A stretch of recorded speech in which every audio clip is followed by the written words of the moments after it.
कामचोर बहू। कांता बहन की दो बहुएं थीं, बड़ी कल्पना और छोटी प्रिया। कल्पना का जैसा नाम वैसा ही काम। सारा दिन कल्पनाओं में रहती, ना कोई काम करती ना कोई धाम। अरे कल्पना बहू, जरा अच्छी सी चटनी पीस दे, आज कुछ मजेदार खाने का मन है। पेट में जलन हो जाएगी माँ जी बुढ़ापे में, और वैसे भी मेरा काम करने का वक्त शाम का है, अब प्रिया को ही बोल दो। इतना कहकर कल्पना वहां से चली जाती है। कांता कल्पना के ऐसे रवैये से काफी परेशान रहती हैं। मैं बना देती हूँ माँ चटनी। ऐसा बोलकर प्रिया माँ को चटनी बनाकर प्लेट में खाने को देती है कि तभी वहाँ कल्पना आ जाती है। अरे वाह चटनी, जरा चख कर तो देखूं, बड़े दिन हो गए। अरे नहीं बहू, तू तो रहने ही दे चटनी खाना, पेट में जलन हो जाएगी।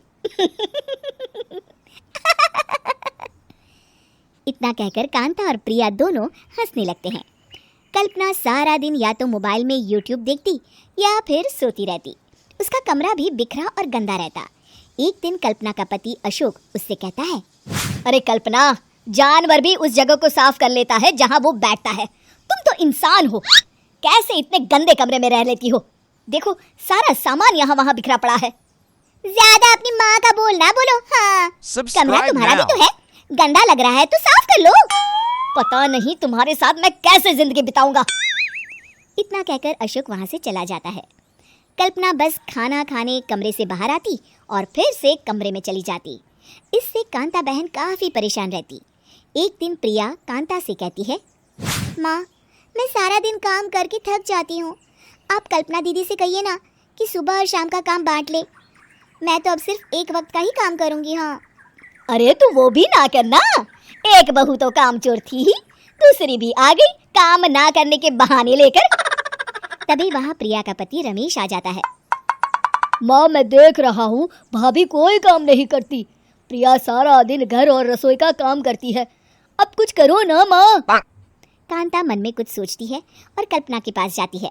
कल्पना फोन पर मेकअप करना देख रही होती है।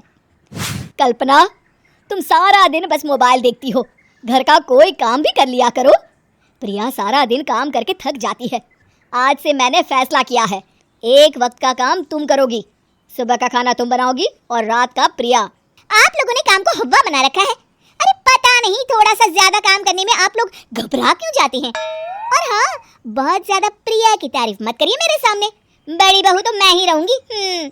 मैं कुछ नहीं जानती, कल सुबह मुझे वक्त से खाना चाहिए, रसोई में आ जाना, वरना कल से तुझे खाना नहीं मिलेगा। अगली सुबह कल्पना रसोई में नहीं आती है। वो देर से सोकर उठती है और बाहर आकर कहती है, अरे भूख लगी है, आज खाने में क्या है? इतनी देर हो गई, आज किसी ने मुझे उठाया भी नहीं, पता नहीं कहाँ है सब। कल्पना को घर में कोई नहीं दिखता। वो रसोई की तरफ जाती है जहाँ बड़ा सा ताला लगा होता है। अरे रसोई में ताला! ओ, मैं तो भूल ही गई थी। माँ ने आज से सुबह का खाना मुझे बनाने को कहा था। हे भगवान, इतने लोगों का खाना बनाना क्या आसान है? तभी घर के सारे सदस्य बाहर से वापस आते हैं। वाह माँ जी, मजा आ गया छोले भटूरे खाकर। मेरे मुंह में तो अभी भी स्वाद आ रहा है। अरे कल्पना, तेरे भरोसे रहते तो हम तो भूखे ही रह जाते। कल्पना को बहुत गुस्सा आ जाता है। अब बहुत हो गया, आज से मैं अपनी रसोई अलग कर रही हूँ, मैं अपना खाना खुद बना लिया करूंगी। कल्पना अपनी रसोई अलग कर लेती है, पर आए दिन उसका देर से उठना और काम न करने की आदत से वो भूखी ही रह जाती थी। उसी के सामने घर के लोग अच्छे अच्छे पकवान खाते और कामचोर कल्पना को जैसे तैसे ही खाना बनाकर खाना पड़ता। पर एक दिन तो हद ही हो गई। माँ, दीदी आज सुबह से कमरे से बाहर नहीं निकली, हमें जाकर देखना चाहिए। सो रही होगी कामचोर कहीं की, पर तुम कहती हो तो चलो देख लेते हैं उसे। कल्पना कमरे में पेट पकड़कर बैठी होती है। हाय मेरा दर्द, पेट दर्द के मारे मर रही हूँ मैं।